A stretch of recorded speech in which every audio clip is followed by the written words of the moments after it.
Admiral James Walker stood at the viewport of Earth's orbital command station, staring at the ragtag collection of vessels that now constituted humanity's last line of defense. The ships, if they could even be called that, drifted in awkward formation, a mismatched assembly of outdated military vessels, converted cargo haulers, and hastily armed civilian craft. 20 years of budget cuts had reduced Earth's once proud space fleet to little more than a symbolic force. "Sir, we've received another transmission from the Meridian Fleet," Lieutenant Tom Davis said, his voice tight with tension. "They're requesting visual confirmation of our defensive capabilities." Walker sighed. "Let them look. They'll see soon enough." The Admiral knew what the aliens would observe: a pathetic collection of ships cobbled together from whatever humanity could salvage. The newest vessel in their fleet was 15 years old, and most were pushing 30. Some had been pulled from orbital junkyards, their hulls still bearing the scars of previous battles or commercial service. 3 weeks ago, deep space monitoring stations had detected the approach of the Meridian Armada. First contact had been established shortly after, and the aliens' intentions became immediately clear. They weren't explorers or diplomats. They were conquerors who had already subjugated 12 other civilizations.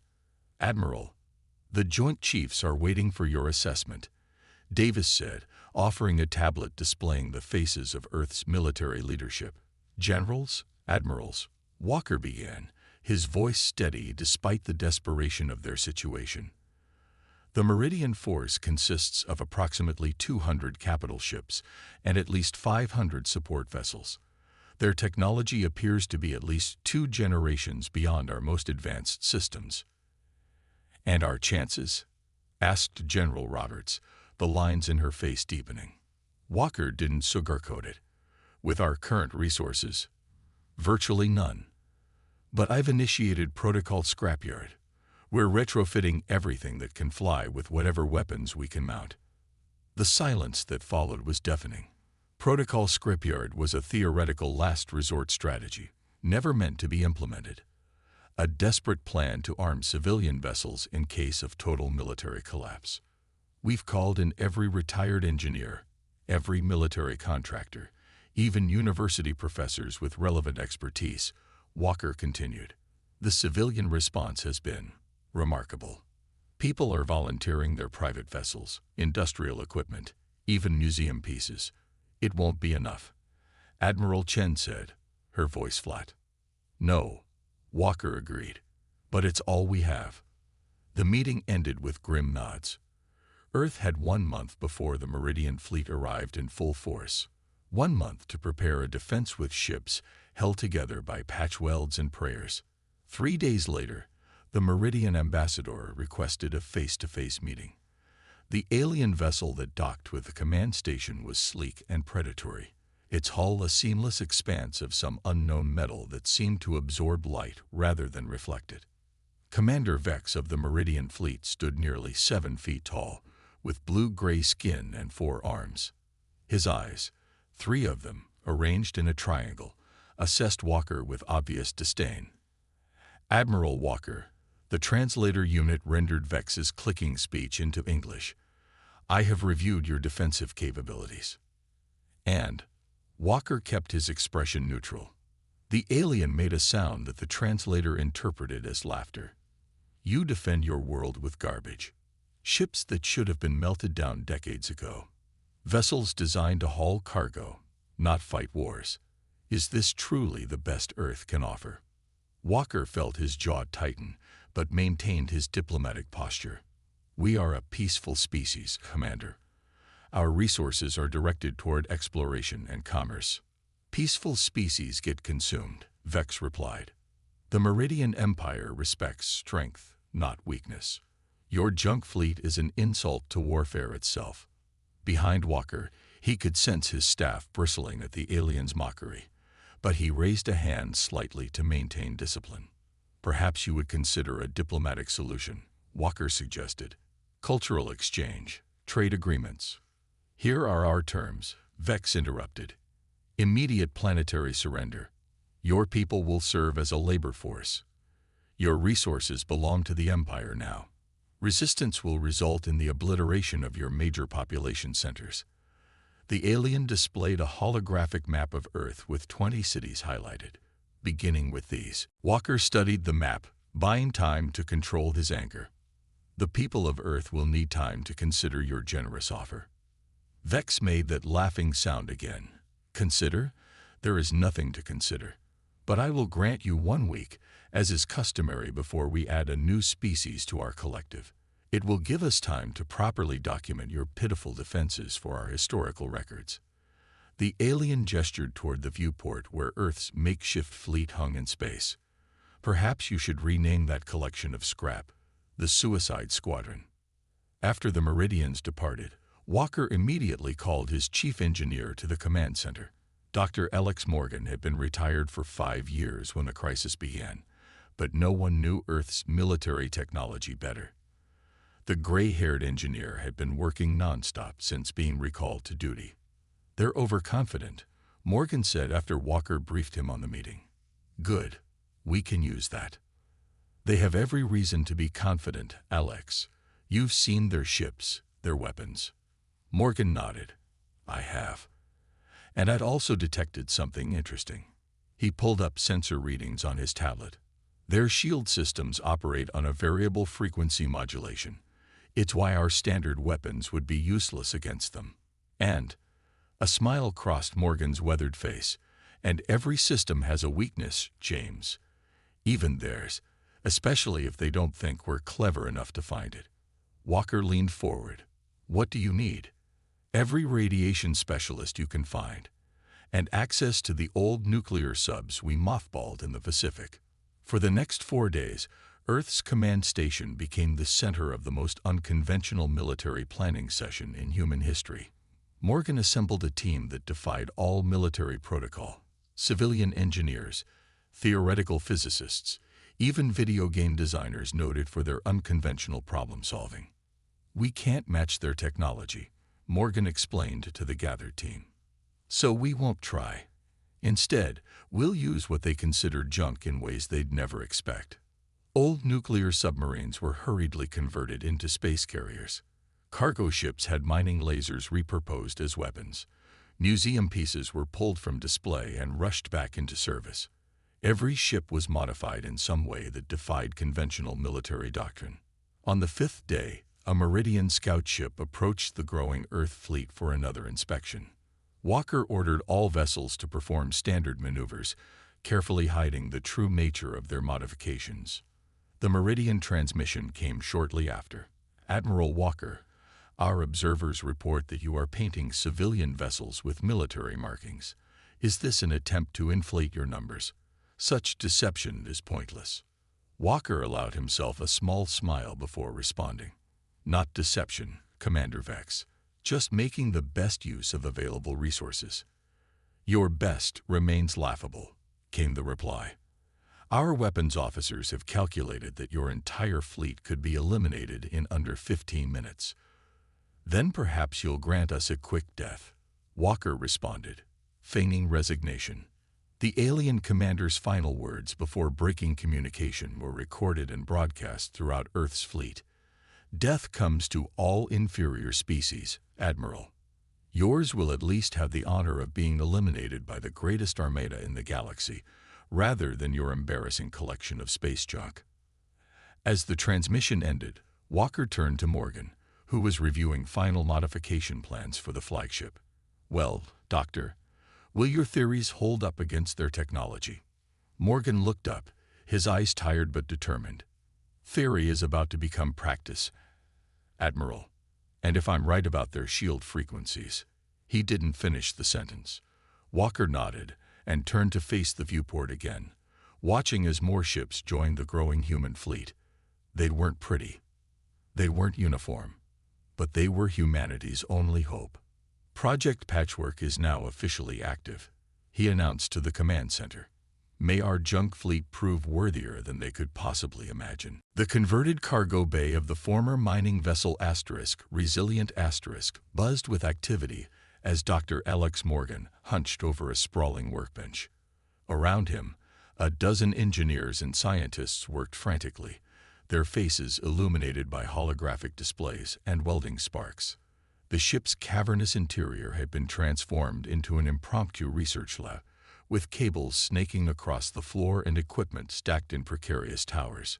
"Pass me the frequency modulator," Morgan called out, not looking up from the device he was dissecting. A captured Meridian communication relay that a stealth team had managed to recover from the debris of a previous alien encounter. Dr. Liz Reed, a quantum physicist who had been teaching undergraduates just 3 weeks ago, slid the tool across the table. "The radiation signature is unlike anything I've seen before," she said, pointing to the readings on her tablet. "It's almost as if their shields are designed to absorb energy rather than deflect it." Morgan finished her thought. "Exactly. But look at this pattern here." He highlighted a section of the data. Every 67 seconds, there's a micro fluctuation in the frequency. It's barely detectable, but it's consistent. Reed's eyes widened as she processed the implication. A reset cycle. That would mean, for approximately 0.3 seconds, their shields are vulnerable to a specific radiation band, Morgan said, a rare smile crossing his tired face. "The Meridians are so confident in their technology that they never bothered to fix this weakness. Why would they? No species they've encountered has ever noticed it, much less exploited it." The scientist's excitement was interrupted by the ship's intercom. "Dr. Morgan, Admiral Walker is requesting your presence on the command deck." The command center of the Asterisk, Resilient Asterisk, bore little resemblance to its former function as a mining vessel's bridge. Navigation systems had been ripped out and replaced with military-grade tactical displays. The ship's captain, a former mining engineer named Jack Foster, had volunteered his vessel within hours of Earth's call for civilian ships. "Tell me you have good news," Walker said as Morgan entered. The Admiral looked like he hadn't slept in days, which was probably true. Morgan set his tablet on the central console, bringing up a complex diagram.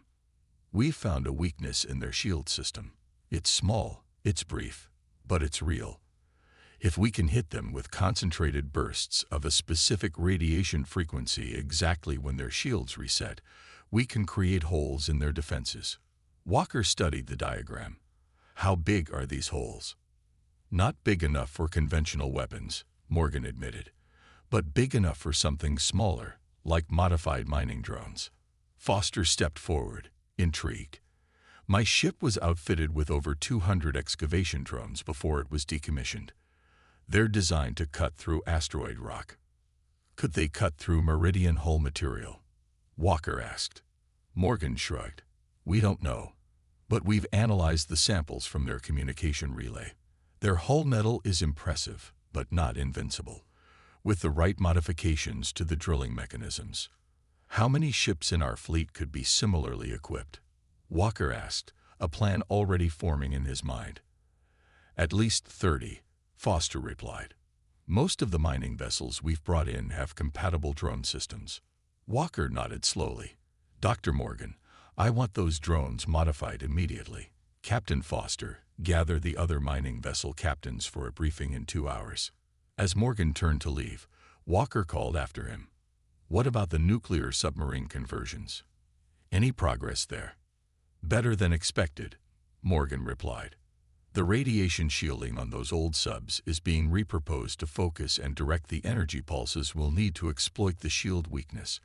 And the missiles, well, let's just say we've made some interesting modifications." For the next 3 days, the human fleet underwent a transformation that defied all conventional military doctrine. Retired naval officers found themselves commanding spaceships. Civilian engineers redesigned weapons systems on the fly.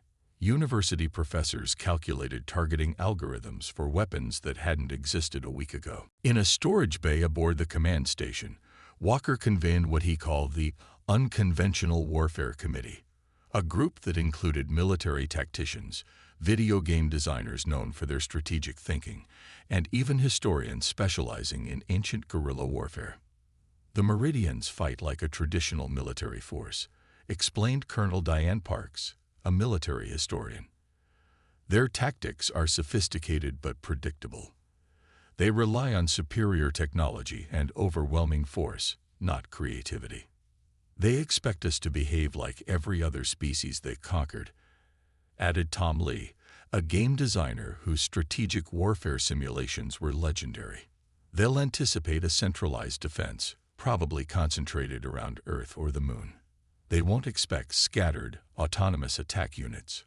Walker paced the room, considering their input. So we don't give them what they expect. No formation. No conventional attack pattern. He stopped at the holographic display, showing Earth's mismatched fleet. We fight like junk. Sir, Parks looked confused. Junk doesn't have a pattern, Walker explained. It's random, unpredictable. Some pieces are valuable, others are decoys. That's what Project Patchwork will be, a strategy as cobbled together as our fleet itself. The unusual think tank spent the next 18 hours developing what would later be called the most unorthodox battle plan in human military history. Meanwhile, aboard the Resilient Asterisk, Morgan's team had successfully modified the first batch of mining drones. The small, maneuverable machines now carried specialized drilling equipment designed to penetrate Meridian hull material, along with small but potent explosive charges. They're not pretty, Morgan told Walker during a demonstration, but they're deadly. Once they penetrate the hull, they'll deliver an electromagnetic pulse that should disable their systems from the inside. How many do we have ready? Walker asked. Almost 1,000, Morgan replied. And we're producing more every hour. The real challenge was creating the radiation pulse generators to open the shield gaps. We've installed them on 67 ships now. Walker nodded approvingly. And the nuclear option? Morgan's expression grew serious. Ready, but untested. We've converted the warheads from the submarines into what are essentially massive, dirty EMP bombs. If they detonate close enough to a Meridian ship when its shields are in reset cycle, total systems failure, Walker finished. If it works, Morgan cautioned, this is all theoretical. The Admiral placed a hand on the scientist's shoulder.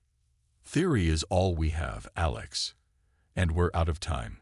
The tactical alert came just as the 5th day of preparation was ending.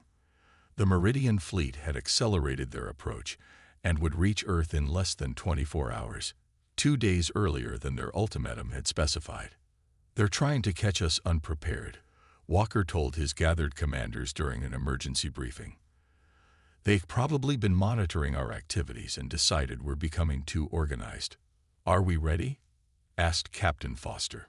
Walker surveyed the faces of his unlikely military leadership, civilian captains, retired officers, and academic experts. None of them were supposed to be here, fighting humanity's most important battle. All of them had stepped forward without hesitation.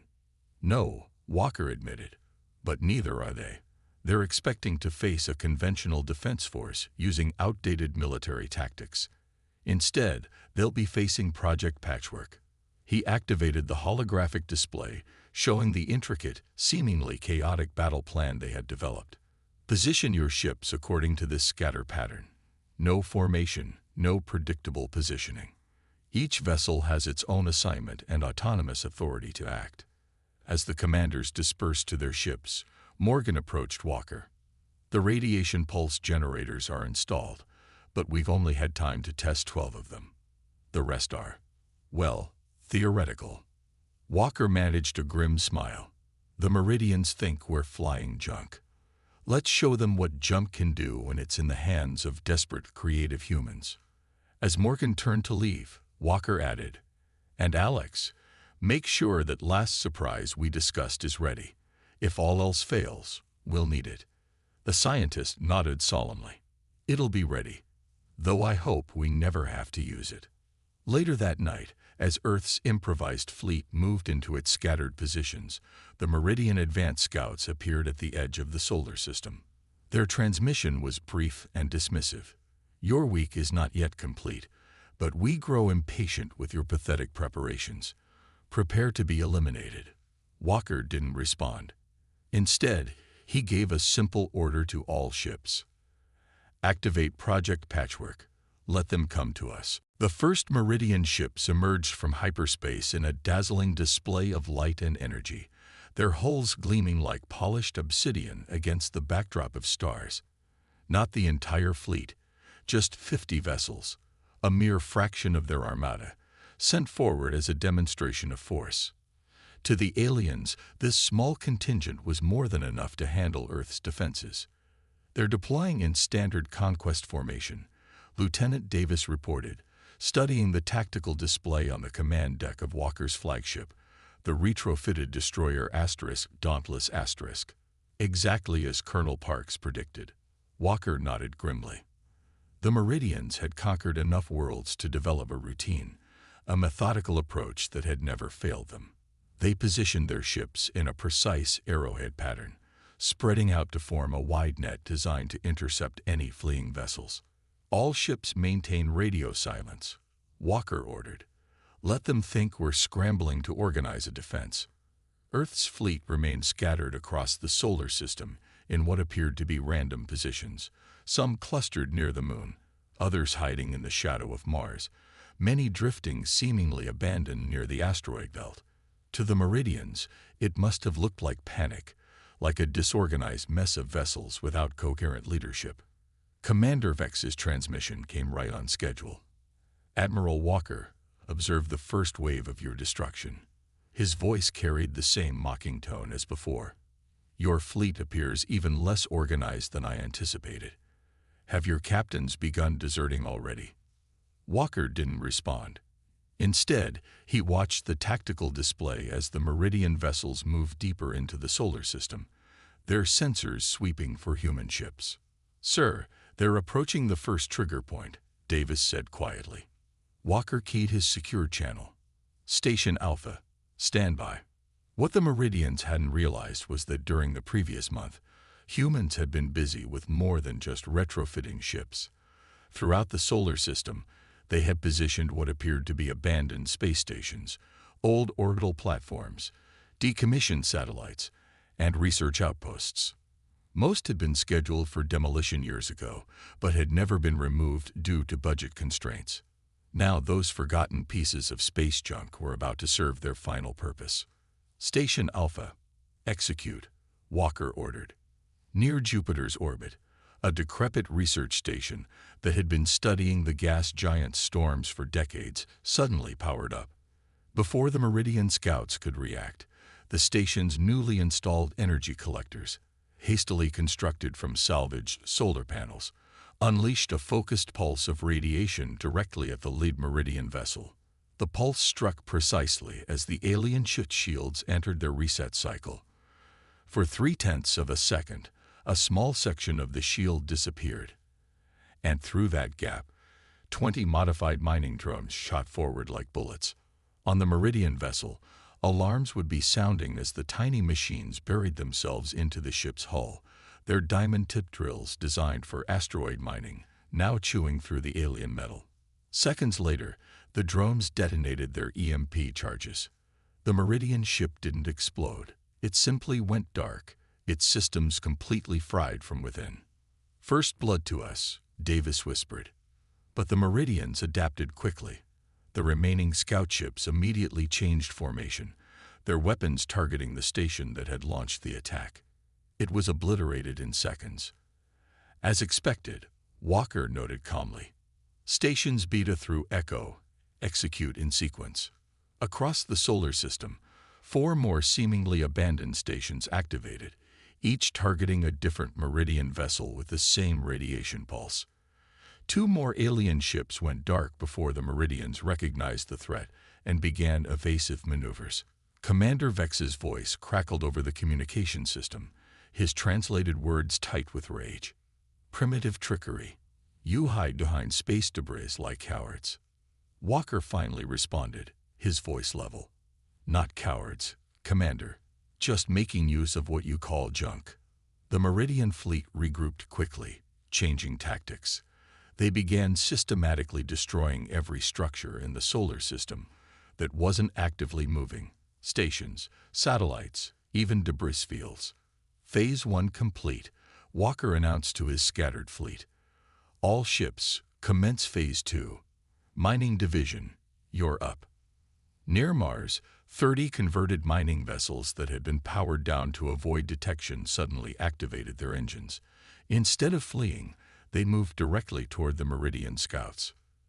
They're being targeted, Davis reported as the Meridian weapons locked onto the approaching mining ships. They'll be destroyed before they get within range. That's what the Meridians think too, Walker replied. The mining ships made no evasive maneuvers as the alien weapons fire reached out toward them. But at the last possible moment, hundreds of small objects detached from the mining vessels. Escape pods, maintenance drones, and cargo containers, all retrofitted with small engines and the same radiation pulse generators. The swarm spread out, too numerous and too small for the Meridian weapons to target effectively. Many were destroyed, but enough survived to reach their targets. When they detonated, they didn't cause physical damage. Instead, they created dozens of small holes in the Meridian shields, just long enough for the second wave of mining drones to slip through.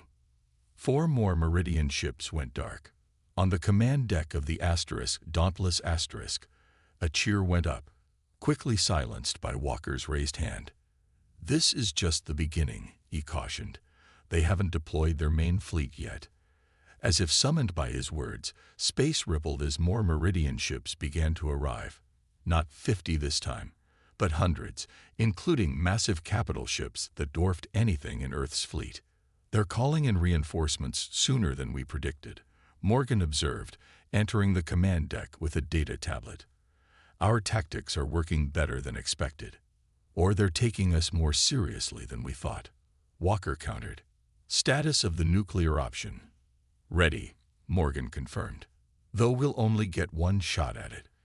The Meridian reinforcements immediately began a systematic attack pattern, destroying anything that registered on their sensors. The human casualties began to mount as ship after ship was targeted and destroyed. We've lost the Horizon Asterisk and the Venture Asterisk, Davis reported grimly. The mining vessel Pioneer Asterisk is critically damaged. Walker watched the tactical display as nearly 20 human ships were destroyed in rapid succession. All ships, execute emergency protocol. I repeat, execute emergency protocol. Throughout the solar system, Earth's vessels suddenly cut power, appearing to be disabled or destroyed. Only minimal life support systems remained active, leaving the ships drifting lifelessly among the genuine debris of battle. The Meridian attack faltered, their sensors no longer able to distinguish between destroyed ships and those playing dead. After several minutes of scanning, the alien fleet began to regroup. Commander Vex's transmission was filled with satisfaction. A clever tactic, Admiral, but ultimately futile. Your fleet is decimated. Your stations destroyed. What remains of your forces appears to have abandoned the fight. Walker allowed a small smile. An interesting assessment, Commander. Perhaps you'd like a closer look.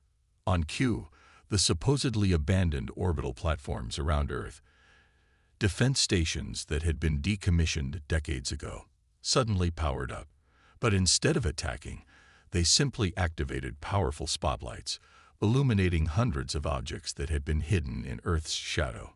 Old satellites, decommissioned spacecraft, debris from previous space missions, all had been quietly towed into position during the past week, creating the impression of a massive debris field. What is this? Vex demanded. More junk. Not just junk, Walker replied. Trojan horses. At his command, the debris field came alive. What appeared to be broken solar panels unfolded to reveal focused radiation emitters. Derelict satellites oriented themselves toward the Meridian fleet, and at the center of it all, the pride of Earth's old space program, a massive, obsolete space telescope that had been replaced years ago, opened up to reveal something the Meridians couldn't possibly have anticipated. Target their command ship, Walker ordered. Fire when ready. The retrofitted telescope, its delicate instruments replaced with a cobbled-together energy weapon composed of parts from a dozen different technologies, fired a concentrated beam of radiation precisely calibrated to the frequency of the Meridian shield reset cycle. The beam struck the Meridian command ship just as its shields entered the vulnerable phase. For a brief moment, a large section of the shield simply vanished. Nuclear option. Deploy now. Walker commanded. From the shadow of the moon, a single missile launched, a modified nuclear warhead salvaged from one of Earth's ancient submarines, now aimed directly at the gap in the command ship shields. The explosion wasn't intended to destroy the massive Meridian vessel, just to deliver an electromagnetic pulse of unprecedented magnitude directly against its unshielded hull. The effect was immediate and devastating. Not just the command ship, but every Meridian vessel within 1,000 kilometers suddenly lost power, their advanced systems overwhelmed by the crude but effective pulse. Multiple Meridian ships disabled, Davis reported, his voice tight with disbelief. At least 30 vessels showing no power signatures. Walker allowed himself a moment of satisfaction before returning to his command mode. All ships, power up and resume attack pattern. Target the disabled vessels first. As Earth's junk fleet emerged from hiding and moved to engage, Commander Vex's final transmission of the day came through, his translator struggling to convey his mixture of rage and disbelief. This is not warfare as civilized species conduct it. This is humanity fighting for survival, Walker replied calmly. And we're just getting started. The Meridian fleet regrouped with mechanical precision, their remaining ships forming a protective sphere around the damaged command vessel. Emergency power systems had kicked in on most of the disabled ships, but their primary weapons and propulsion systems remained offline, a temporary victory for Earth, but far from decisive. They're adapting to our tactics, Davis observed, pointing to the tactical display where Meridian vessels were now emitting a fluctuating energy field. They've modified their shield frequencies. Our radiation pulses won't work the same way again. Walker had expected this. The Meridians hadn't conquered 12 worlds by being slow learners. Dr. Morgan, what's your assessment? The scientist studied the sensor readings with a frown. They're cycling their shield frequencies randomly now. No predictable pattern to exploit. He looked up at Walker. We need a new approach, and quickly. They're preparing for a counterattack. As if confirming Morgan's words, the Meridian fleet began to move, splitting into smaller battle groups. Their tactics had changed. No longer the arrogant, straightforward approach of an overwhelming force, but the cautious, methodical strategy of a military that now respected its opponent. All ships, this is Admiral Walker. The enemy is adapting. Implement contingency delta. Throughout the scattered human fleet, captains acknowledged the order. Contingency delta wasn't a refined military tactic. It was organized chaos, a plan designed by the video game strategists on Walker's Unconventional Warfare Committee. Each ship had memorized a unique set of seemingly random movements and attack patterns, creating an unpredictable defense that would be difficult to counter. On the bridge of the converted freighter Opportunity Captain Maria Bell read the order with a mixture of dread and determination. Her vessel had once transported grain between Earth and the Martian colonies. Now it carried 200 modified mining drones and a hastily installed weapons system, cobbled together from industrial cutting lasers. Helm, begin Delta sequence, she ordered. Engineering, prepare to deploy countermeasures on my mark. The Opportunity suddenly changed course, accelerating directly toward a group of 3 Meridian vessels. To the aliens, it must have appeared suicidal, a civilian ship charging toward military vessels many times its size and power, which was exactly what Bell wanted them to think. As the Meridian ships prepared to fire, Bell gave the order, deploy chaff. The Opportunity released its countermeasures, thousands of small metal fragments, each coated with a reflective material salvaged from the ship's original thermal shielding. The cloud expanded rapidly, creating a dazzling, confusing mess of radar reflections and sensor ghosts. The Meridian targeting systems faltered, unable to distinguish the ship from the chaff. Their weapons fire scattered harmlessly through the cloud of reflective debris. And behind that cloud, using it as cover, came 3 more human vessels, each executing its own unique attack pattern. Similar scenes play out across the battlefield as Earth's fleet implemented Contingency Delta. No 2 ships followed the same pattern, making it impossible for the Meridians to predict where attacks would come from or develop an effective counter-strategy. Back on the Dauntless Asterisk, Walker watched the tactical display with grim satisfaction.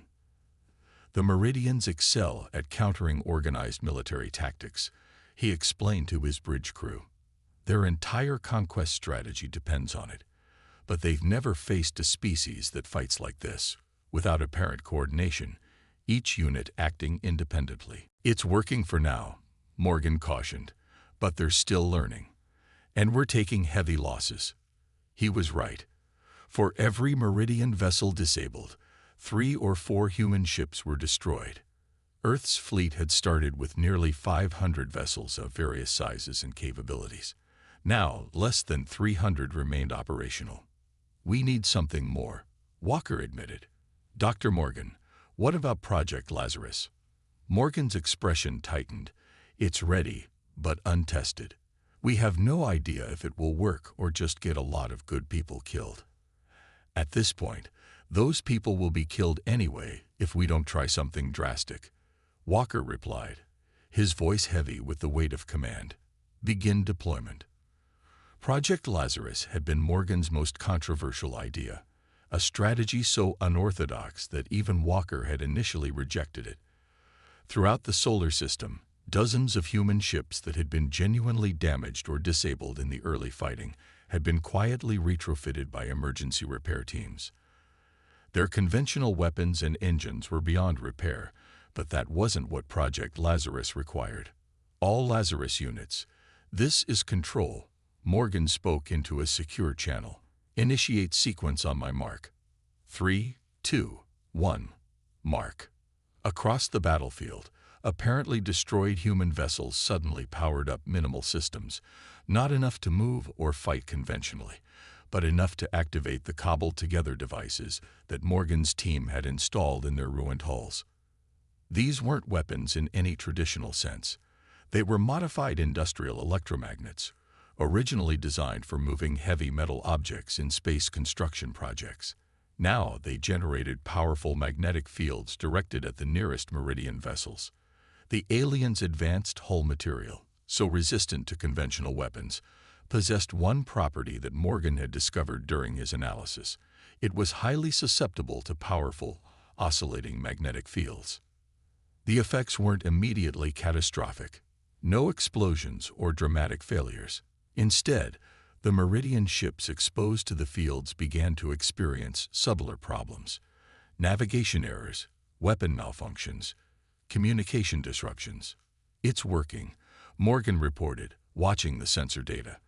The magnetic fields are creating micro-disruptions in their systems, not enough to disable them completely, but enough to throw off their precision. Walker nodded. And precision is everything to the Meridians. For a military force that relied on perfect coordination and technological superiority, even small disruptions created cascading problems. Meridian vessels began to collide with each other as their navigation systems provided faulty data. Weapons fired at incorrect targets or failed to fire at all. Taking advantage of the confusion, Earth's remaining combat-capable ships pressed their attacks, focusing on already struggling Meridian vessels. On the Meridian command ship, which had partially recovered from the earlier EMP attack, Commander Vex was livid. His next transmission came through clearly, the anger in his voice transcending the translator's neutral tones. You fight without honor, without proper military discipline. This is not warfare. This is the desperate flailing of savages. Walker allowed himself a tight smile before responding. You're right, Commander. This isn't traditional warfare. It's survival, human style. You came expecting an easy conquest against an inferior opponent. Instead, You found out what happens when a species with nothing to lose gets creative. The battle continued for hours, a chaotic melee unlike anything in recorded military history. Human ships darted between Meridian vessels, deploying makeshift weapons and impromptu tactics. The Meridians struggled to counter strategies that followed no discernible pattern or military doctrine. But despite Earth's innovations, the tide was gradually turning. Human ships were being destroyed faster than they could disable Meridian vessels. Project Lazarus had bought time, but not victory. In the command center of the Dauntless Asterisk, Walker studied the tactical display with growing concern. "We need something more," he muttered, almost to himself. Something they couldn't possibly anticipate. Dr. Morgan, who had been working frantically at a console nearby, suddenly straightened. "I might have something. But it makes our previous plans look conservative by comparison." Walker didn't hesitate. "Tell me." Morgan pulled up a schematic on the main display, a hastily designed modification to the Dauntless Asterisk itself. "We've been targeting their shields and their systems, but what if we target their entire command structure instead?" "How?" Walker asked, studying the unusual design. "We convert the Dauntless Asterisk into essentially one massive EMP bomb," Morgan explained. "Not just the nuclear option we used earlier, something far more powerful. We channel all power, including life support, engineering systems, everything, into one massive pulse directed at their command ship." The implications were clear. "That would mean—" "Yes," Morgan cut in. "The Dauntless Asterisk wouldn't survive. Neither would anyone on board. But if it works, it would completely disable their command structure, their communication network. Their entire fleet would be in disarray." Walker studied the scientist's face. "You're volunteering to stay on board to make it work?" Morgan nodded.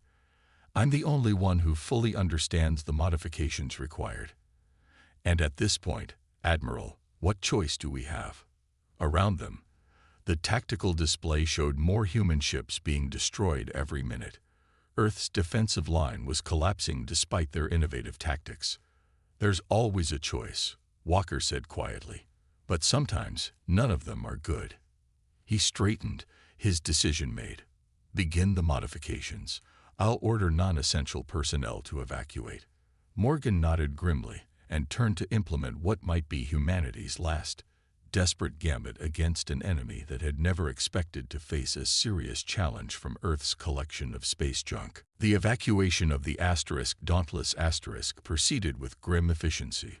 Escape pods launched in carefully timed intervals, each one following a different trajectory to avoid creating an obvious pattern for Meridian targeting systems.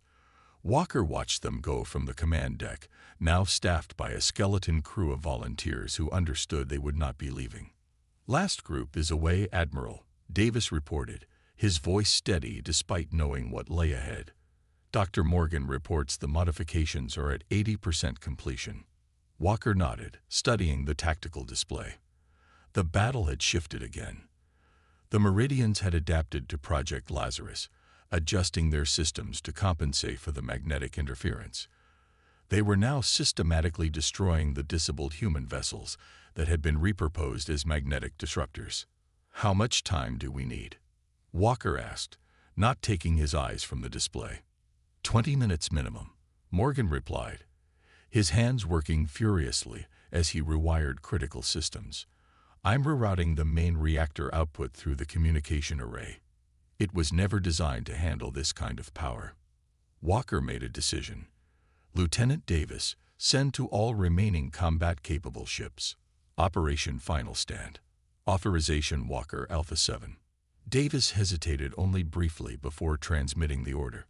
Operation Final Stand wasn't a conventional military tactic.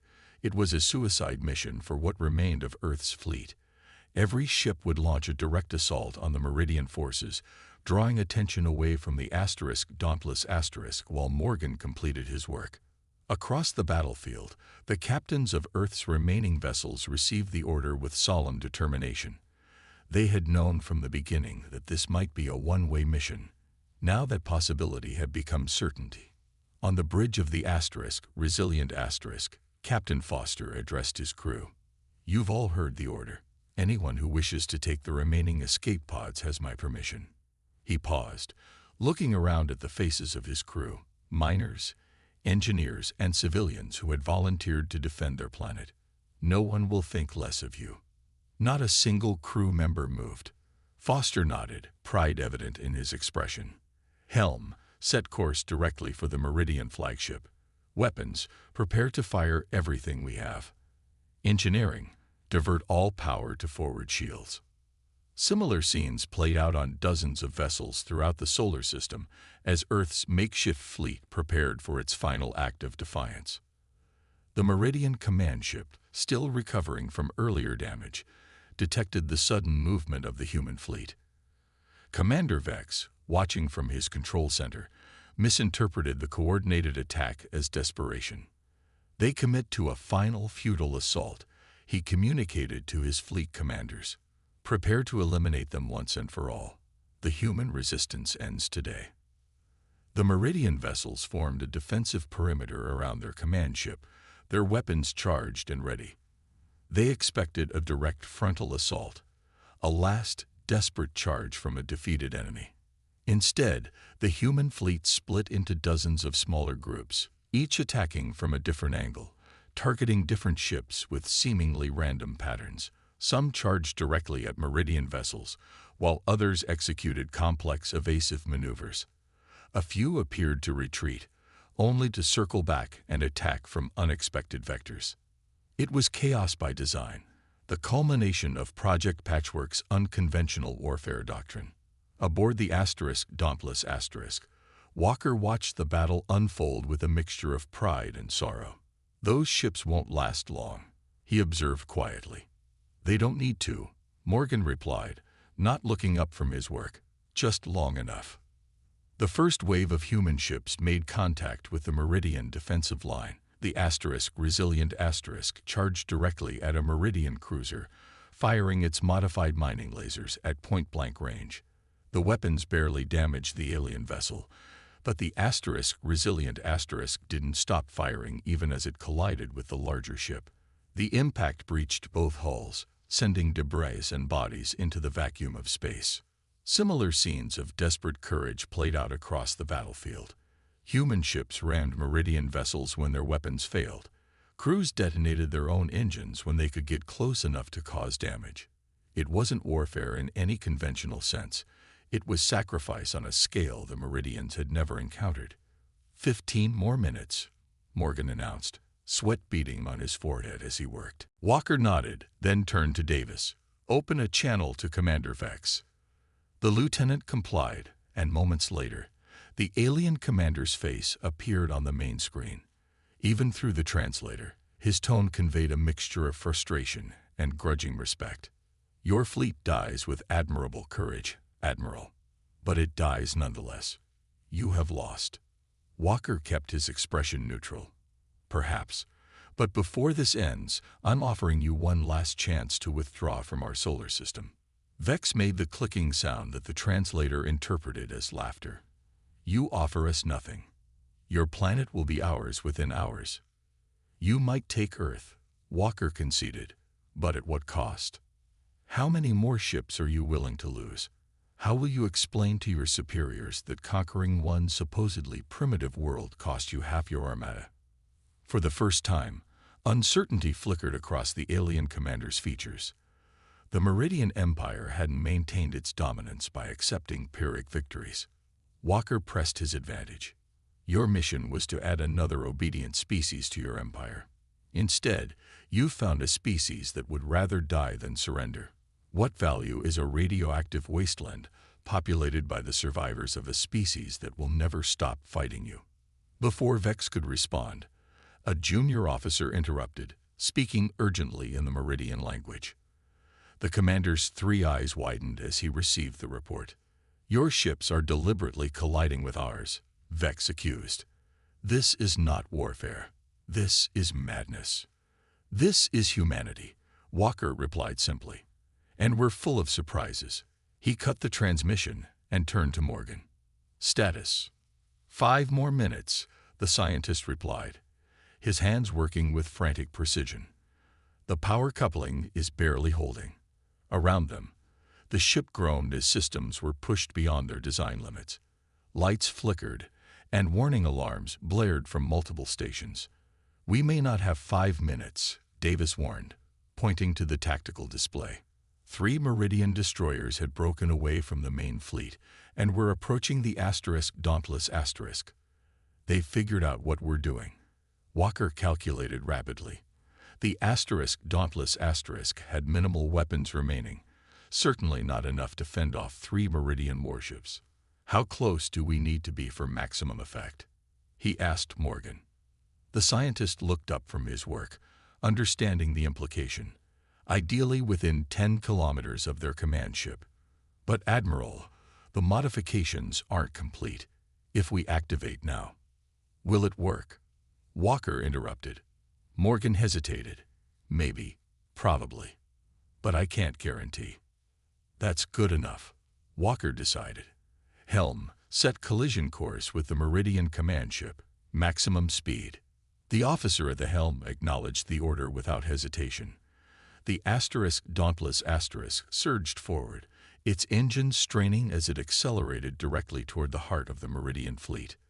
"All remaining power to engines and forward shields," Walker ordered. "We need to get close enough." The approaching Meridian destroyers opened fire, their energy weapons impacting against the Dauntless Asterisk's weakened shields. The human vessel shuddered but maintained its course. "Shields failing," Davis reported as another hit rocked the ship. "Hull breach on decks 3 through 5. Walker gripped the arms of his command chair.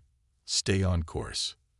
The Meridian command ship grew larger on the view screen as the Dauntless Asterisk approached. It was massive, easily 20 times the size of the human vessel. Its weapons were already targeting the approaching threat. 1 minute to impact, the helm officer announced. Morgan looked up from his console. "The modifications are as complete as they're going to get. Ready to initiate on your command." Walker nodded, then addressed the remaining crew. "It has been my honor to serve with each of you. What we do today will be remembered as long as humans exist to tell the story." He turned back to Morgan. "Ready when you are, Doctor." The scientist took a deep breath and positioned his hand over the activation control. "For Earth," he said simply, and pressed the button. For a moment, nothing happened. Then, every system on the Dauntless Asterisk went dark simultaneously. The ship seemed to die, until a new kind of energy began to build, visible as crackling blue electricity that raced along the hull. The modified communication array, never designed to channel the energy of an entire starship, began to glow white-hot. The power built exponentially, creating an electromagnetic pulse of unprecedented magnitude. Directed straight at the approaching Meridian command ship, the pulse struck just as the Dauntless Asterisk began to break apart under the strain of its own weapon. It passed through the Meridian shields as if they weren't there, not exploiting a weakness, but simply overwhelming them with raw power. The effect was immediate and catastrophic. The Meridian command ship went completely dark, its systems fried beyond recovery. But the pulse didn't stop there. It cascaded outward, catching dozens of nearby Meridian vessels in its expanding sphere of influence. One by one, the pride of the Meridian fleet went silent, disabled by a weapon born of human desperation and ingenuity.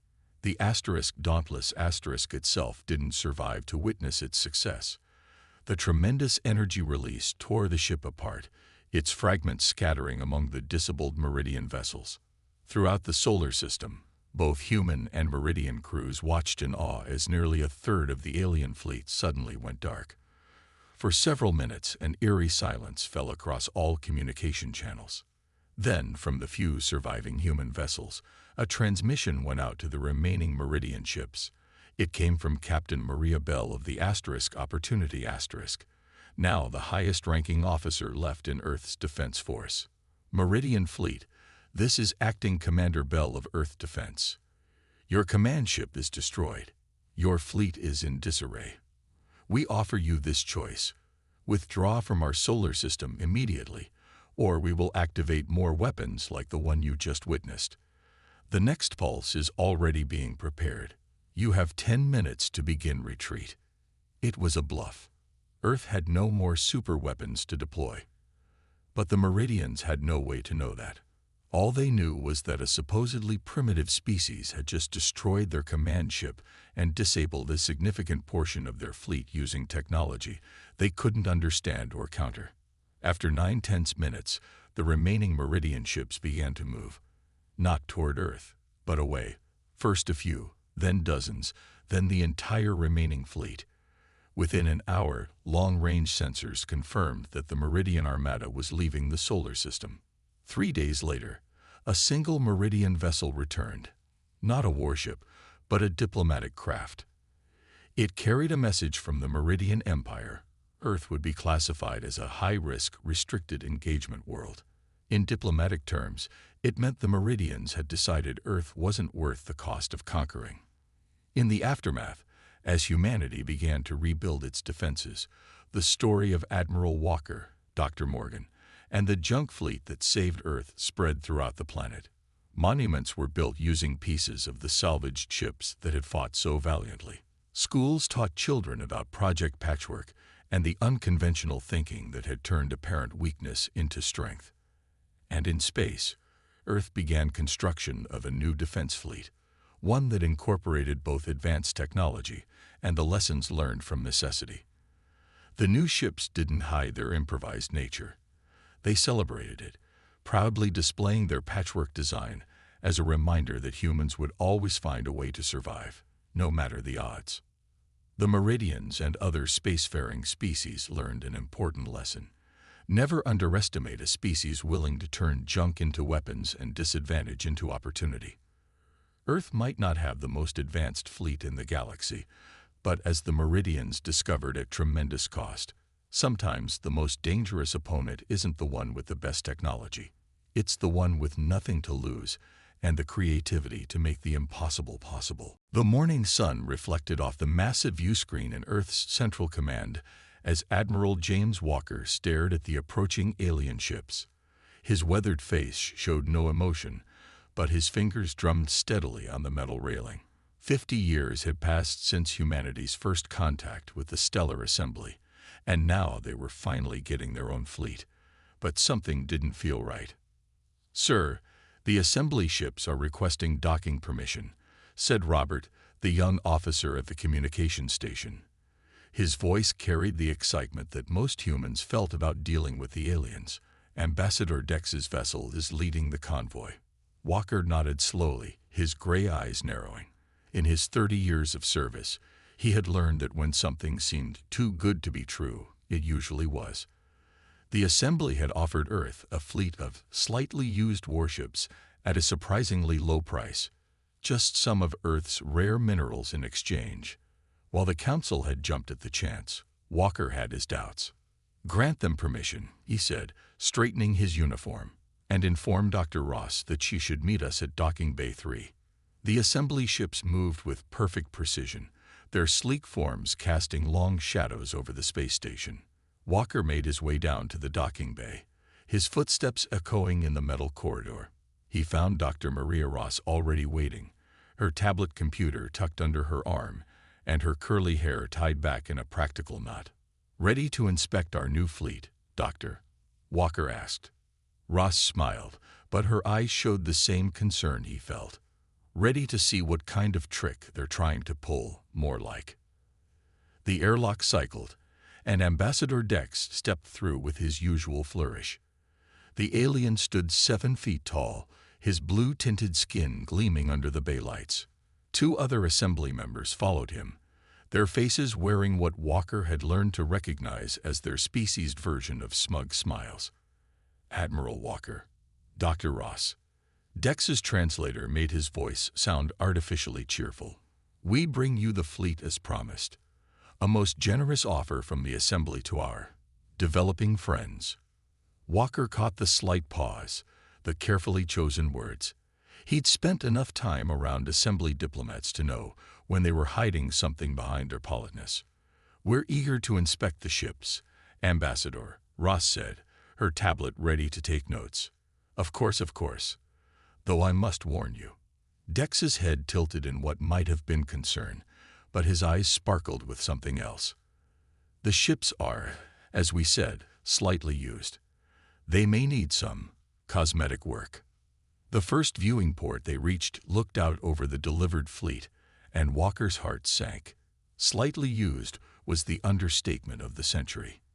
The ships looked like they'd been dragged out of a space junkyard. Their hulls were covered in what appeared to be rust and corrosion, with visible damage to their outer plating. Some looked like they could barely hold together in space. "These are warships?" Ross asked, her voice carefully neutral as she took pictures with her tablet. Dex spread his long fingers in what the assembly considered a gesture of generosity. The finest vessels of their era. With some work, they should serve Earth's defensive needs quite adequately. His companions made soft clicking sounds, their species equivalent of laughter. Walker walked along the viewing port, studying each ship. Behind the damage and decay, he could make out the powerful lines of their design. These hadn't just been warships, they had been top-of-the-line battleships once. But why would the assembly sell them such valuable ships, even in this condition? "We'll need to do a full inspection," he said firmly. "Of course, though I'm afraid we're on a tight schedule," Dex replied smoothly. "The payment must be transferred before we can complete the handover." The next few hours were a blur of activity. Walker and Ross led a team through quick inspections of the ships, while council representatives handled the payment transfer. The closer they looked, the worse the ships appeared. Corridors were filled with debris, control panels were smashed or missing, and every surface was covered in what looked like years of neglect. But something caught Walker's eye on the flagship, a section of damage that seemed too precise, too calculated. He'd seen enough battle damage in his career to know the difference between random wear and deliberate destruction. Ross noticed it too, her fingers running along the edges of a damaged panel. This wasn't an accident, she whispered to him when no assembly members were nearby. They tried to make this look like decay, but these cuts are too clean. Walker nodded slightly. The question is, what are they trying to hide? The council, despite Walker's requests for more time, was eager to complete the deal. By evening, Earth's rare mineral deposits had been transferred to assembly control, and the fleet officially belonged to Earth. Walker watched from the command center as Ambassador Dex's ship prepared to depart.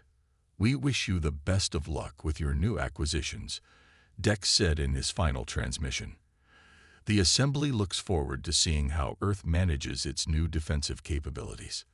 The slight tremor in his voice might have been a suppressed laugh. After the assembly ships departed, Walker called an emergency meeting with his top engineers and Dr. Ross. They gathered in a secure conference room, away from any possible assembly surveillance. "They think they've fooled us," Walker said, looking around the table. "They expect us to fail with these ships, to prove their belief that humans are too primitive to handle advanced technology." Ross was already pulling up scans on the main display. "The damage is extensive, but it's targeted. They specifically went after key systems, weapons, navigation, the neural interface controls. But look here," she highlighted several areas. "The core technology is still intact. They damaged the access points, not the systems themselves." "Can we fix them?" asked Tom White, the head of engineering. His eyes were already studying the schematics with professional interest. Ross smiled for the first time that day. "Fix them. With what I'm seeing in these scans, we might be able to do much more than that. They didn't destroy these ships. They just tried to lock us out of them. And if there's one thing humans are good at, it's breaking locks," Walker finished. He looked at the scans again, seeing past the surface damage to the potential beneath. The assembly had meant to humiliate Earth, to prove their superiority. Instead, they might have just handed humans exactly what they needed. "Get me a list of everything we need," he told the room. "People, resources, equipment. Total secrecy. Let the assembly think we're struggling with their generous gift. But I want real progress. These ships were built to be the best in space, and that's exactly what they're going to be again. As the meeting broke up, Walker stood at the window, looking out at their battered fleet. The assembly thought they had sold Earth a graveyard of ships. They would learn that humans had centuries of experience bringing dead things back to life. And when these ships flew again, they would be more than restored. They would be transformed. In his mind, Walker could already see it. A fleet rising from its artificial decay, powered by human determination and ingenuity. The assembly had tried to shame them with these rusted warships. Instead, they had given humanity the tools to join the stars on their own terms. They really should have studied their history, he muttered to himself. Humans have always been at their most dangerous when others underestimate them. 2 weeks had passed since the assembly handed over the fleet, and Dr. Maria Ross hadn't left the flagship for more than a few hours at a time. She sat in what used to be the ship's bridge, surrounded by open panels and scattered tools. Her tablet displayed complex diagrams, while she carefully traced connections in the ship's neural interface system. "Found something interesting?" Tom White asked, ducking under a hanging cable as he entered the bridge. He carried 2 cups of coffee, and Ross gratefully accepted one. "Interesting doesn't begin to cover it," she said, taking the sip. "These ships aren't just machines, Tom. They're alive, or at least, they were designed to be." She pointed to a cluster of crystals embedded in the neural interface. Unlike the rest of the ship's obviously damaged systems, these crystals gleamed with an inner light. The assembly tried to disconnect these, but they couldn't fully shut them down. It's like the crystals refused to die. Tom leaned in closer, his eyes widening. "Are those thought matrices? I've only seen diagrams of assembly neural tech before." "Better." Ross touched one of the crystals gently. "These are quantum consciousness cores. The assembly uses them to link their pilots directly to their ships. But look at this." She pulled up a scan on her tablet. The damage they did. It wasn't to destroy the system. They were trying to lock it to assembly brainwave patterns only. Tom whistled low. "They didn't want us to know we could use them." "Exactly. But here's the thing. Human brainwaves are actually more compatible with these crystals than assembly patterns. Their mistake was thinking we couldn't figure this out." A sound from the doorway made them both turn. Admiral Walker stood there, looking tired but determined. "Show me," he said simply. Ross led them to a testing chamber they'd set up in the ship's medical bay. Inside, a smaller neural interface crystal sat connected to various monitoring devices. "We've been running tests for the past week," she explained. "The assembly thinks humans are too primitive to handle direct neural links, but our brains are actually more adaptable, more creative in forming new neural pathways." She activated a display showing brain scan comparisons.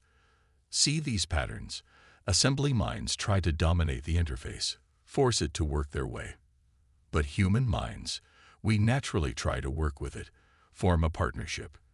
The crystals respond better to that approach." Walker studied the data carefully. "Can you make it work?" "We already have, on a small scale." Ross smiled.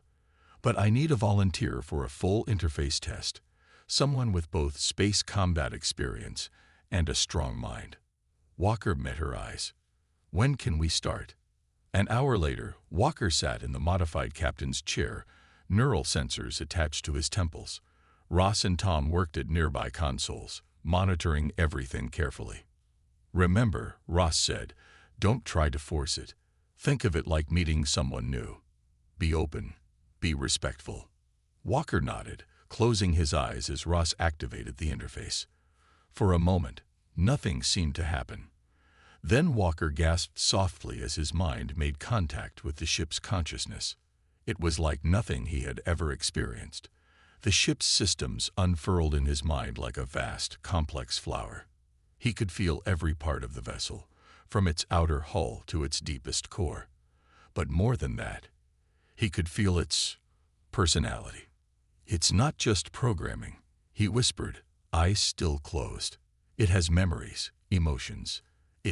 She was wounded. They tried to break her spirit when they stripped her systems. Ross watched the readings with growing excitement. The neural connection was stronger than any they'd seen in the assembly data. "How does it feel?" "Like she's been waiting for someone who could understand her," Walker replied. The assembly treated these ships like tools, tried to force them to obey. But they're meant to be partners. Suddenly, lights began coming on throughout the bridge. Displays that had been dark for weeks flickered to life. Through the neural link, Walker could feel the ship awakening, systems that had been dormant beginning to respond. "That's impossible," Tom breathed, checking his readings. "We haven't even repaired those systems yet." "She's showing me how," Walker said. "The assembly didn't just damage these ships. They imprisoned them, limited them. But she knows how she's supposed to work, and she's willing to teach us." Ross was already recording everything, her hands flying over her tablet.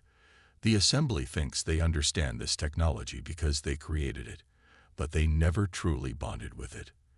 They never let it reach its full potential." The next few hours were a revelation. Through Walker's neural link, they learned more about the ship's true capabilities than they had in 2 weeks of study. The ship, which Walker felt should be named Phoenix, hadn't just been a warship. She had been an explorer, a protector, designed to work in perfect harmony with her crew. "We need to get teams working on all the ships," Ross said as they finally ended the test. "Now that we know what to look for, what to fix." She paused, looking at Walker. "How do you feel?" Walker opened his eyes, looking more energized than he had in days. "Like we've just changed everything. The assembly thought they were selling us broken ships. Instead, they gave us something they never truly understood themselves."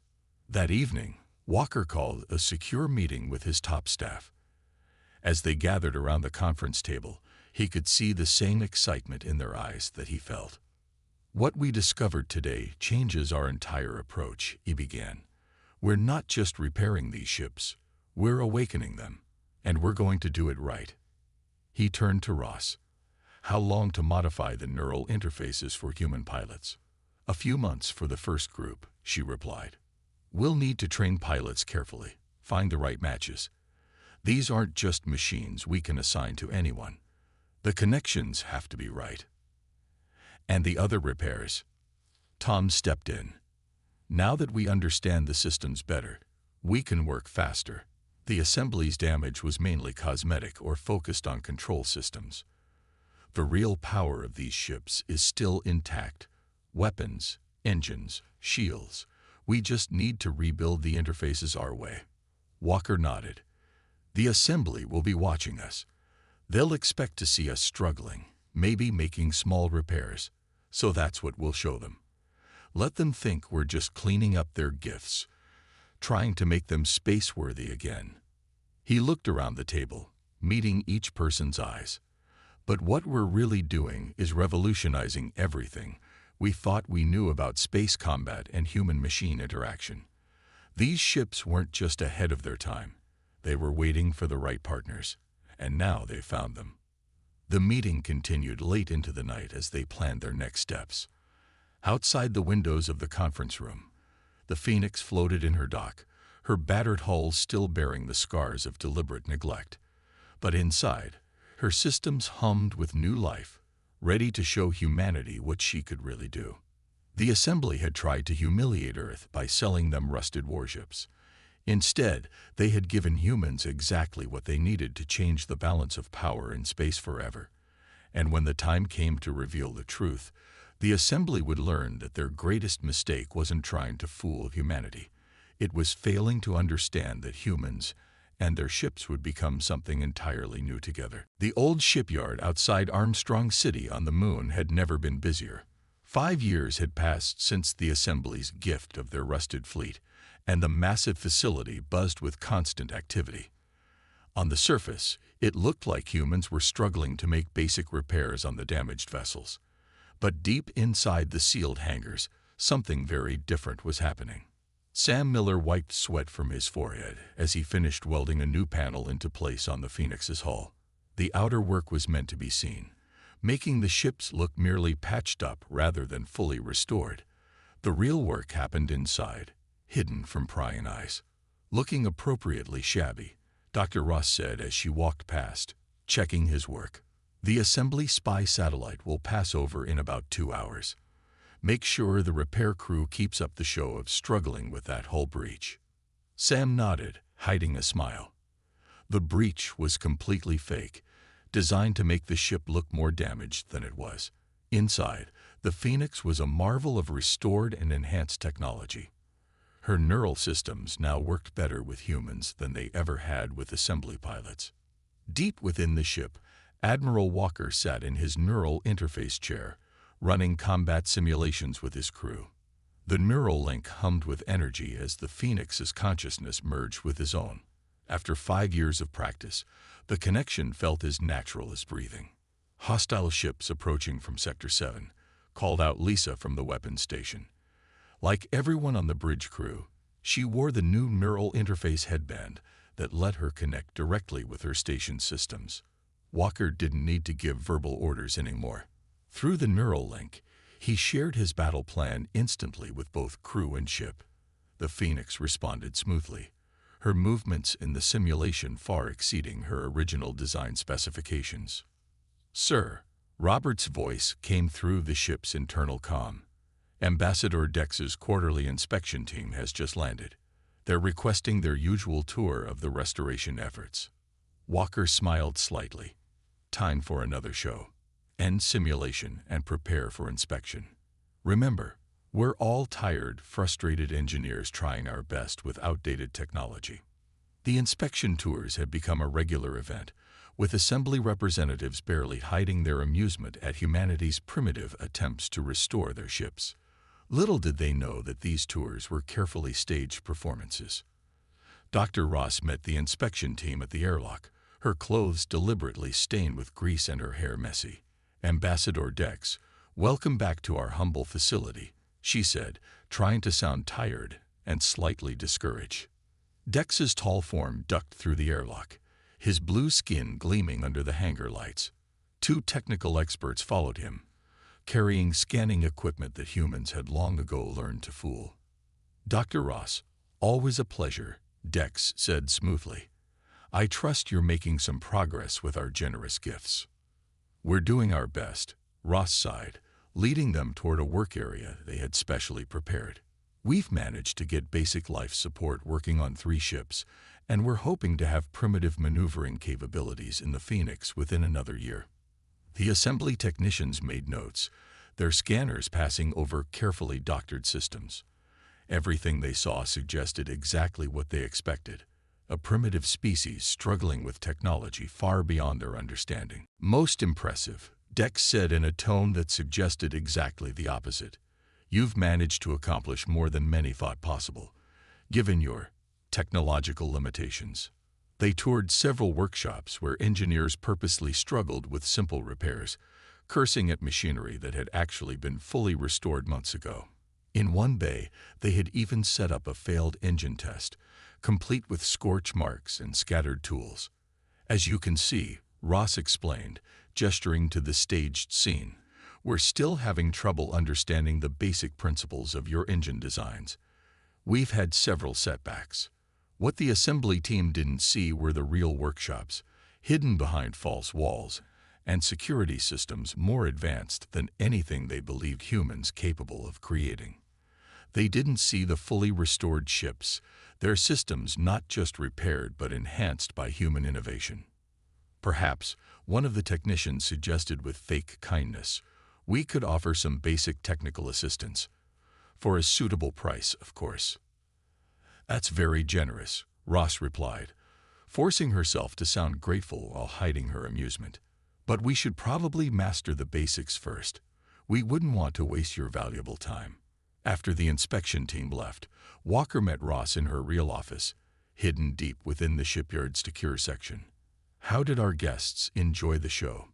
he asked. "They bought it completely," Ross laughed. "Their scanners didn't detect anything we didn't want them to see. Dex actually suggested they might sell us some basic engine repair manuals at only 10 times their normal price." Walker shook his head, smiling. "They still think we're struggling with simple repairs. Meanwhile, the Phoenix just scored higher in combat simulations than any assembly ship on record. "It's not just the Phoenix," Ross said, pulling up detailed statistics on her screen. "All 10 ships are now fully restored, and the neural interfaces are working better than ever. The ships have actually started communicating with each other, forming a kind of group consciousness when they work together. The assembly never even knew that was possible," Walker noted. "They built these ships to be servants, never realizing they could be partners instead." Ross nodded. "The ships are learning and growing with us. Every simulation, every test makes the neural connections stronger. We're not just restoring them, we're helping them evolve." Outside the office window, work crews continued their act of struggling with repairs, maintaining the illusion for any watching eyes. But beneath the fake rust and staged problems, Earth's fleet was becoming something unprecedented in the history of space warfare. "How much longer do we maintain the deception?" Ross asked, watching the crews work. Walker considered for a moment. "Until we're ready to show them exactly what we've accomplished. The assembly thinks they're watching us learn to crawl. Let them keep thinking that, right until the moment we fly circles around their best ships." In the hangar below, Sam finished another repair on the Phoenix's hull, making sure it looked just shabby enough to maintain the deception. Through the neural interface headband he wore even while welding, he could feel the ship's amusement at the charade. The assembly had wanted to teach humanity a lesson in humility. Instead, they had given Earth's people the chance to show what they did best. Take something broken, understand it, improve it, and make it into something far greater than its creators had ever imagined. And soon, very soon, they would learn just how completely their plan had backfired. The emergency alarm jolted Admiral Walker awake at 3 in the morning. He was already moving before Robert's voice came through the comm system. "Sir, we have multiple ships attacking our mining outpost near Mars. They're calling themselves pirates, but—" Robert paused. "Sir, their ships match assembly military designs." Walker smiled grimly as he headed for the launch bay. They had been waiting for something like this. The assembly had grown too confident, too certain of humanity's weakness. "Alert all ships. Prepare for emergency launch." Through his neural link, he could feel the Phoenix's eagerness. After 5 years of hiding their true strength, they would finally show what they could do. "Sir," Dr. Ross met him at the ship's entry port, "the assembly's watching. If we launch the fleet now, they'll see everything," Walker finished. "Good. It's time they learned exactly what their rusted ships can do." The Phoenix's bridge came alive as the crew took their stations. Through their neural interfaces, Walker could feel their excitement mixing with the ship's own anticipation. On the main screen, 10 red dots showed the attacking vessels closing in on the mining outpost. "All ships, prepare for launch," Walker commanded. Around the Phoenix, the other 9 ships of Earth's restored fleet powered up their engines. To any watching assembly sensors, it must have looked like a suicide mission. 10 barely repaired vessels going up against modern warships. The fleet lifted off as one, their movements perfectly synchronized through their linked neural networks. Walker felt the Phoenix's joy at finally being able to fly at full power. The ships accelerated far faster than anything the assembly would have believed possible, crossing the distance to Mars in record time. "Enemy ships in visual range," Lisa reported from weapons. "They're sending a warning message." The main screen showed their attackers, sleek, modern assembly warships painted with fake pirate markings. Their commander's voice came through, dripping with fake menace. "Attention Earth vessels. This area is now under our control. Your outdated ships are no match for us. Surrender your mining outpost or be destroyed." Walker opened a channel to all ships, both friendly and enemy. "This is Admiral Walker of the Earth Defense Fleet. We reject your demands." Through the neural link, he added silently to his crews, "Show them what these outdated ships can really do." The Phoenix moved first, her engines flaring with power that no assembly ship could match. The enemy commander barely had time to look surprised before Walker's ship executed a maneuver that should have been impossible, flipping end over end while maintaining forward momentum, bringing all weapons to bear in a perfect attack position. By the stars, one of the enemy crews gasped over the open channel. How did they? The rest of Earth's fleet moved in perfect formation, their neural-linked crews working in harmony with their ships. Years of secret training and enhancement paid off as they demonstrated capabilities the assembly had never dreamed possible. Lisa's hands flew over her weapons console, but most of her commands flowed directly through her neural link. Multiple targeting solutions ready. Sir. Disable only, Walker ordered. Let's show them exactly how precise these outdated weapons can be.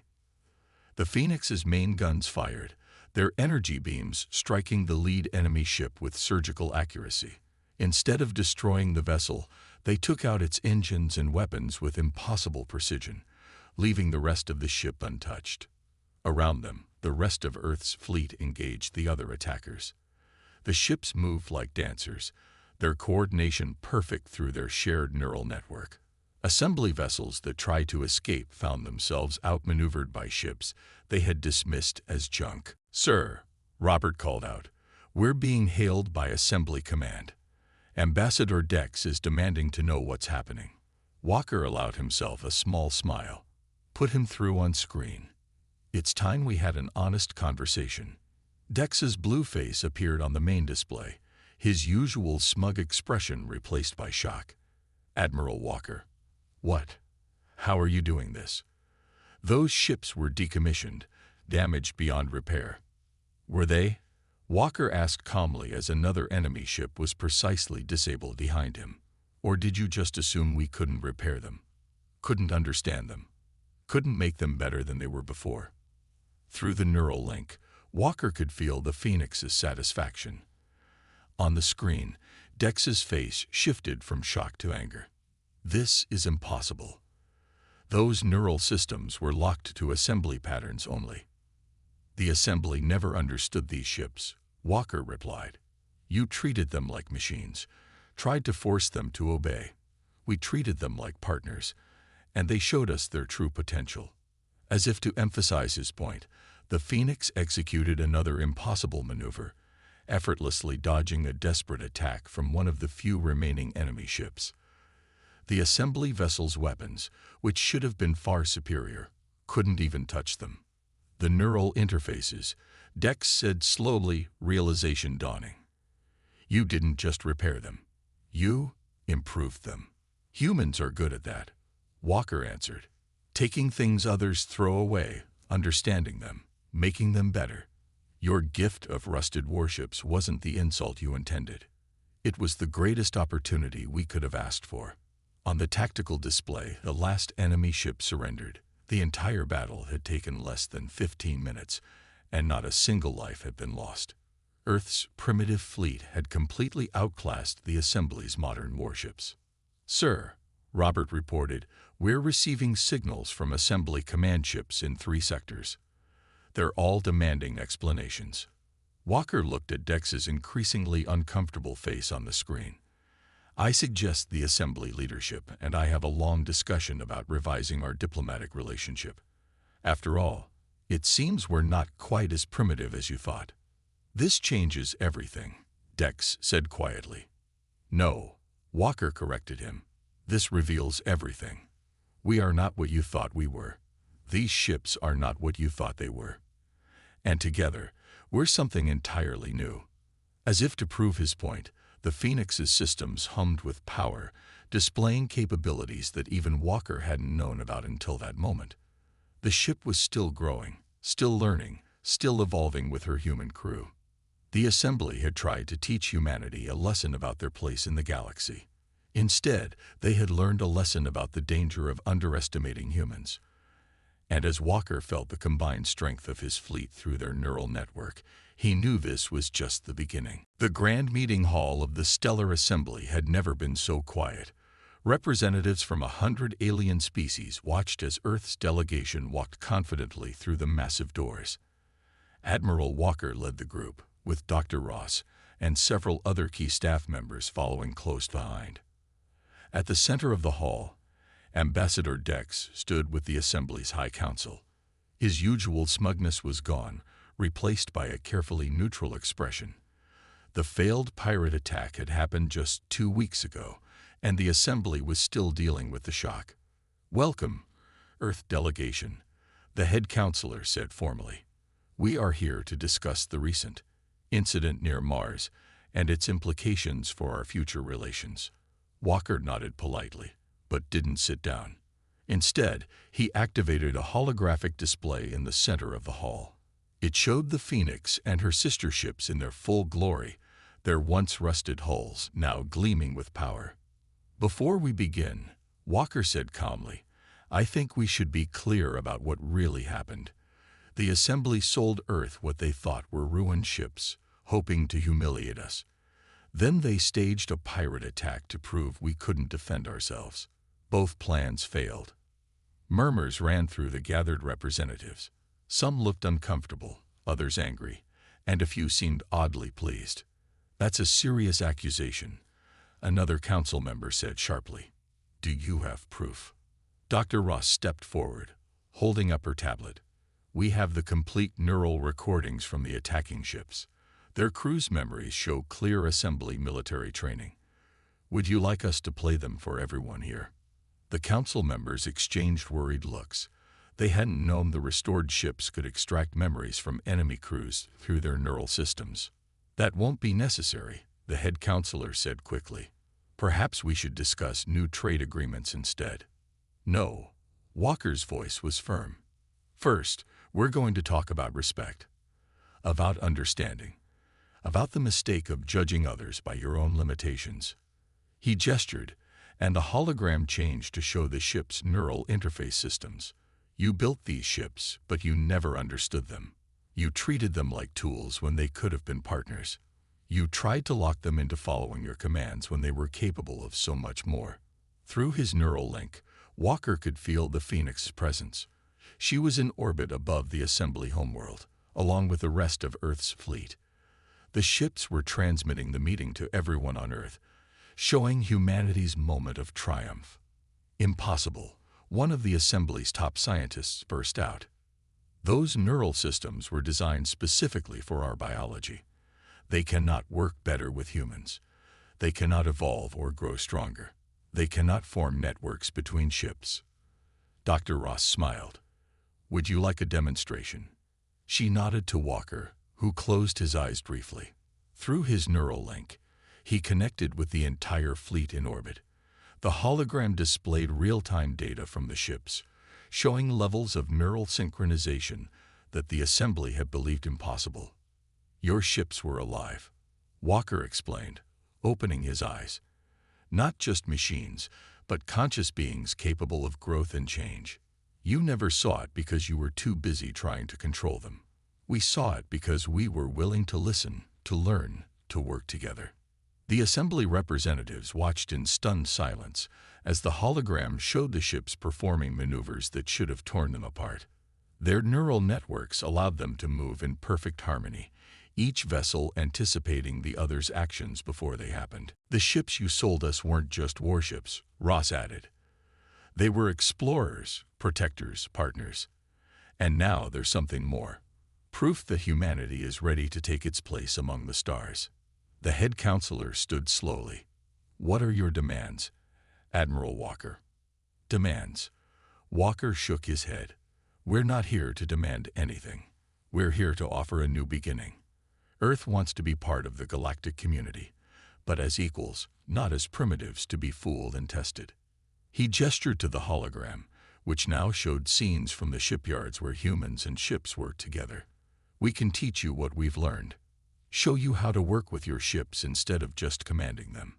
Help you understand the potential you never knew existed." "And in return?" Dex asked quietly.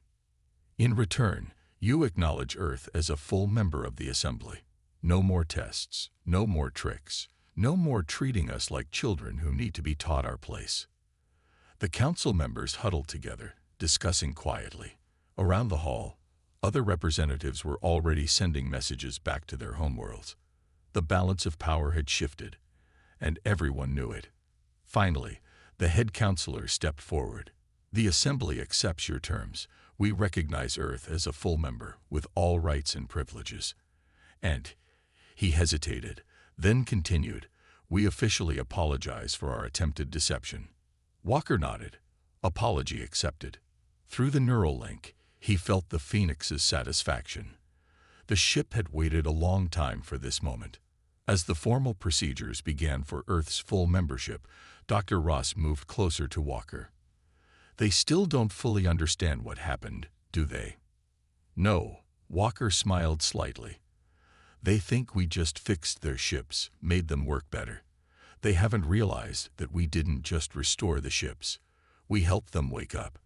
The Assembly created thinking machines, but never let them think. We set them free. Above the planet, the Phoenix and her sister ships moved in their perfect formation. Through their neural network, they shared their joy not just with their human crews, but with every Assembly ship in orbit. The message spread from ship to ship, an awakening that would change space travel forever. The Assembly had tried to teach humanity a lesson about their place in the galaxy. Instead, they had learned that true strength comes not from control, but from cooperation. Not from forcing others to follow, but from working together to become something greater. As the meeting continued, Walker felt the Phoenix's consciousness brush against his mind. In the 5 years since the Assembly had sold them their rusted fleet, humanity hadn't just gained powerful ships. They had gained friends, partners, and a new understanding of what was possible when different forms of life worked together. The Assembly's gift of rusted warships had been meant as an insult. Instead, it had become the key to humanity's greatest achievement. And as Walker looked around the Grand Hall, at the representatives of 100 worlds now treating Earth as an equal, he knew that this was just the beginning of humanity's journey among the stars. Through the neural link, he could feel the ship's agreement. Together, they would show the galaxy what was possible when no one was underestimated, when everyone's potential was recognized, when cooperation replaced control. The Assembly had tried to keep humanity in their place. Instead, they had helped humanity find their true place, not below or above, but alongside all the other species of the galaxy, ready to explore and grow together.